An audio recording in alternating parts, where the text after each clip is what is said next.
Hola, mi nombre es Graciana Alessandrini. Les voy a hablar de evaluación de cuidados críticos en adultos mayores.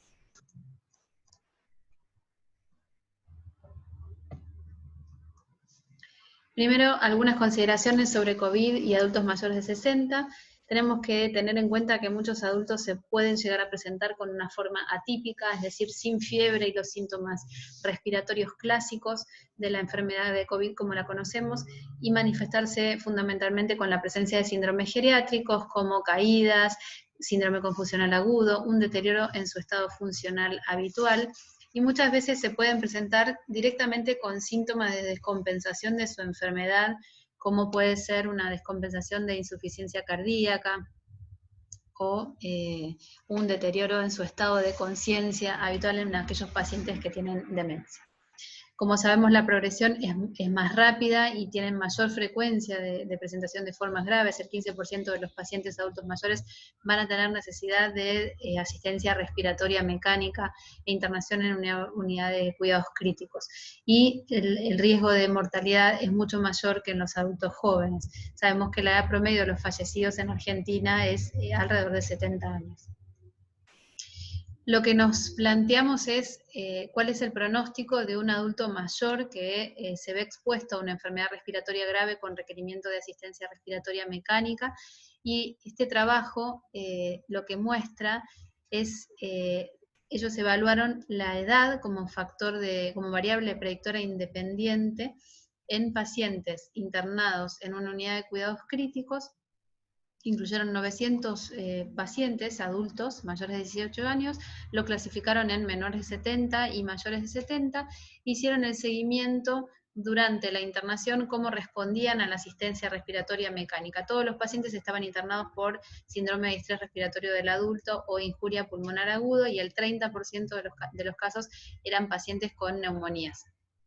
Lo que se ve claramente en este trabajo es que la mortalidad se ve aumentada en adultos mayores de 70 años. Y otra cosa que es interesante observar es que si uno toma en cuenta solamente los sobrevivientes, y esto, ¿por qué lo hacemos de esta manera? Porque en realidad en este trabajo tomaron como única variable la edad, no tuvieron en cuenta el estado funcional de los pacientes, no tuvieron en cuenta la condición de fragilidad previa a la internación en unidad de cuidados críticos. Con lo cual, la forma más cercana a la realidad y que no tiene posibles confundidores son teniendo en cuenta solamente los sobrevivientes, y lo que vemos es que en ambos grupos no hay diferencias significativas en cuanto a la recuperación de la asistencia respiratoria mecánica. A la hora de poder determinar la expectativa de vida de un adulto mayor, uno tiene que tener en cuenta que esto es la expectativa de vida está condicionada por una interacción dinámica entre la edad biológica, la edad cronológica y la carga de comorbilidades de ese paciente. Y la edad biológica a su vez está determinada por la presencia o no de fragilidad y por la funcionalidad del paciente, es decir, la capacidad para valerse por sí mismo en las actividades de la vida diaria, ya sea las actividades instrumentales o las actividades de la vida básicas, como vestirse, alimentarse, higienizarse. El primer concepto del cual vamos a hablar es la fragilidad. Pongo esta imagen de Quino porque es muy gráfica para entender de qué hablamos cuando hablamos de fragilidad. La fragilidad es una disminución de la reserva funcional que hace que ese individuo sea menos capaz de afrontar situaciones de estrés, ya sea de estrés biológico como de estrés físico o psicológico. Para hacer diagnóstico de fragilidad existen distintas escalas. Originalmente fue descrita por Linda Fried. Ella habló de criterios de fragilidad para describir un fenotipo de fragilidad clínico. La presencia de 3 o más criterios hacía diagnóstico, y estos criterios son la presencia de agotamiento físico, cansancio, baja actividad física, disminución de la fuerza de presión palmar, la pérdida significativa e involuntaria de peso, y la lentitud de la marcha. La presencia de 3 o más criterios hacen diagnóstico de fragilidad clínica según Linda Fried. Pero hay muchísimas más escalas. Hoy en día se toma en cuenta también la fragilidad biológica, la fragilidad psicológica, cognitiva, la fragilidad social, y para hacer diagnóstico de fragilidad. Y este concepto se ha aplicado a distintos escenarios clínicos como la toma de decisiones en oncología, la toma de decisiones en pacientes con trasplante, y en todos los escenarios demostró ser un factor predictor independiente de mortalidad, de discapacidad y de riesgo de institucionalización, y de riesgo de peor tolerancia a los tratamientos en pacientes frágiles. Estos gráficos que les pongo en la diapositiva pertenecen a un estudio publicado en CHEST en el año 2018, donde se evalúa de manera prospectiva pacientes adultos mayores que eran internados en una unidad de cuidados intensivos con asistencia respiratoria mecánica. Lo que ellos evaluaban era el estado de fragilidad previo y si este era un factor determinante de mortalidad, discapacidad y riesgo de institucionalización al alta y mortalidad a los 6 meses. Y lo que se ve en los gráficos es que claramente la presencia de fragilidad es un factor de riesgo que condiciona una mayor mortalidad y mayor discapacidad. En cuanto a la tolerancia o recuperación de la asistencia respiratoria mecánica, existen trabajos retrospectivos que analizaron la fragilidad como variable independiente y también demostraron mayor chance de no tolerancia o de peor recuperación a la asistencia respiratoria mecánica en pacientes que eran frágiles antes de la internación en unidad de cuidados críticos. En relación a la dependencia o funcionalidad, es interesante conocer este trabajo, el proyecto o el estudio FRADEAS. Es un estudio que fue publicado en el año 2019 por el grupo de Leocadio Rodríguez Mañas en Albacete, España. Ellos hicieron un seguimiento de 10 años de una cohorte de adultos mayores de 70 años. Lo que evaluaron les hacían una valoración de fragilidad, de dependencia en actividades instrumentales a través de la escala de Lotton y Brody, que es una escala cualitativa que mide la capacidad del individuo para desempeñarse de manera independiente en el uso de dinero, en realizar las compras, en cocinar, en salir solo de la casa, en el manejo de su medicación y en el uso del teléfono. Y los clasifica de acuerdo a si pueden o no pueden, en dependientes o independientes. En la escala de Lotton, esta es la escala de Lotton y Brody. La escala de Bartel, el índice de Bartel, fue el que utilizaron para medir dependencia en actividades básicas de la vida diaria. Es un índice que es cuantitativo, le otorga un puntaje al paciente, va del 1 al 100, el puntaje de 100 hablamos de un paciente independiente y con un puntaje de 0 hablamos de un paciente completamente dependiente. En el medio hay distintos grados de dependencia de acuerdo a la variable numérica que el paciente obtiene. Esto se hace a través de un cuestionario que son 15 preguntas.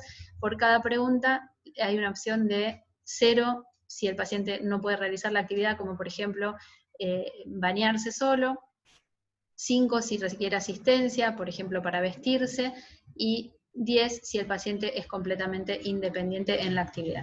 Y las actividades de las cuales hablamos cuando nos referimos a actividades básicas de la vida diaria son el vestido, el baño, el aseo personal, la transferencia, es decir, pasar de la posición de acostado a sentado y parado, la capacidad para caminar, para deambular, la continencia de esfínter rectal y de esfínter vesical, y la capacidad para comer.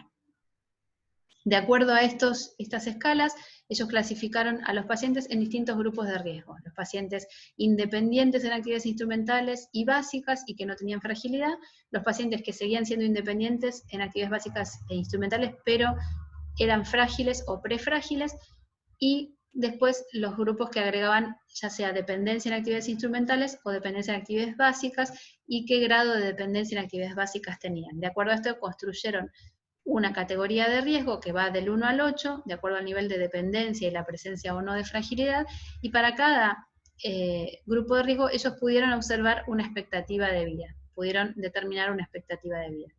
Esto vale decir que estaba ajustado por las comorbilidades y por si los pacientes estaban o no institucionalizados. De acuerdo a esto, uno podría decir que resulta bastante lógico que pacientes que se encuentran en categoría del 1 al 4, que tienen una expectativa de vida mayor a 7 años, uno debería ofrecerles un tratamiento adecuado y completo, sin discriminar por la edad cronológica del paciente. En el otro punto del escenario, si tuviéramos un paciente con una dependencia severa, una categoría 8, de riesgo, de acuerdo a este score, a esta clasificación, serían pacientes a los cuales no sería apropiado ofrecerles tratamiento invasivo porque su expectativa de vida de base está acortada. Y en el medio tenemos un grupo de pacientes con una expectativa que va de entre 3 y 5 o 6 años, donde tal vez lo que mayor va a inclinar la balanza hacia uno u otro lado es el impacto que va a tener la enfermedad grave por COVID en ese grupo de pacientes.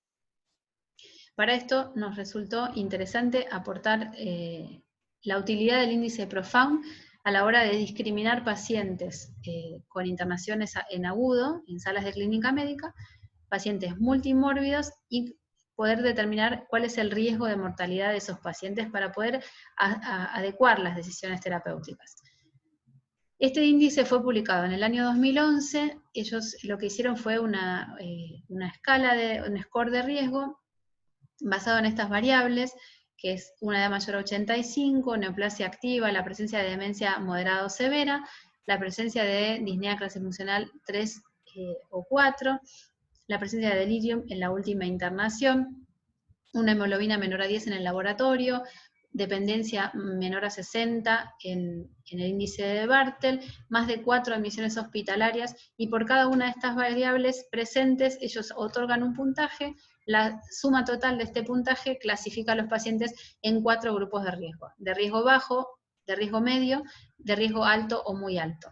Los pacientes de riesgo alto o muy alto tienen una expectativa de vida a los 48 meses que es menor al 20% en la categoría de riesgo muy alta y menor al 40% en la categoría de riesgo alta. A modo de resumen, y uniendo un poco todos los conceptos que estuvimos desarrollando a lo largo de este PowerPoint, lo que podemos decir es que si nos encontramos frente a un paciente mayor de 70 años o pluripatológico, con 2 o más patologías crónicas, lo que tenemos que plantearnos en primer lugar es si se trata de un paciente frágil o no frágil. La escala que proponemos por su facilidad de realización y porque es reproducible en distintos escenarios clínicos es la escala de Frail, que consiste en hacer estas 5 preguntas. La respuesta afirmativa a estas preguntas, que figuran en el recuadro amarillo, nos permite clasificar al paciente como robusto, prefrágil o frágil. Si este paciente mayor a 70 años se trata de un paciente robusto o prefrágil, lo que tenemos que hacer es tratarlo igual que a un paciente joven, porque ese paciente tiene una expectativa de vida alta, mayor a 9 años, según lo que vimos en el estudio de Fradeas. Si el paciente es un paciente frágil, o ya sea o es un paciente dependiente en actividades instrumentales de la vida diaria por la escala de Lotton y Brody, lo que nos tenemos que plantear es si se trata de un paciente dependiente o no en actividades básicas de la vida diaria, y para esto lo que proponemos es aplicar el score del índice de Bartel. Es un índice que puede llevar unos minutos, pero realmente es el que mayor evidencia tiene, que nos permite discriminar adecuadamente la expectativa de vida, y se puede realizar de manera indirecta a través del interrogatorio a un familiar. De acuerdo a este índice, podemos encontrarnos ante un paciente con dependencia leve, que es un score, un resultado del índice de 60 a 85.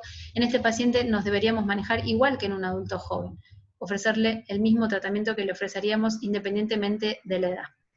En un paciente con una dependencia moderada, lo que nos vamos a preguntar es si presenta estos criterios del score de Profound, porque esto le va a aumentar el riesgo, o dicho de otra manera, le va a disminuir todavía más la expectativa de vida. Si presenta uno o más de los siguientes, ese paciente vamos a considerar limitar el esfuerzo terapéutico. En cambio, si el paciente tiene una dependencia moderada, pero no presenta ninguno de estas categorías, de estas variables predictoras de mal pronóstico, podríamos hacer el mismo tratamiento ofrecer el mismo tratamiento que a un paciente adulto joven. Y en el caso de que la dependencia de base sea severa, este paciente tiene un pronóstico de base muy acortado y tendríamos que considerar desde el inicio ofrecer una limitación del esfuerzo terapéutico. Bueno, muchas gracias, espero haber sido claro y quedamos a su disposición para cualquier consulta.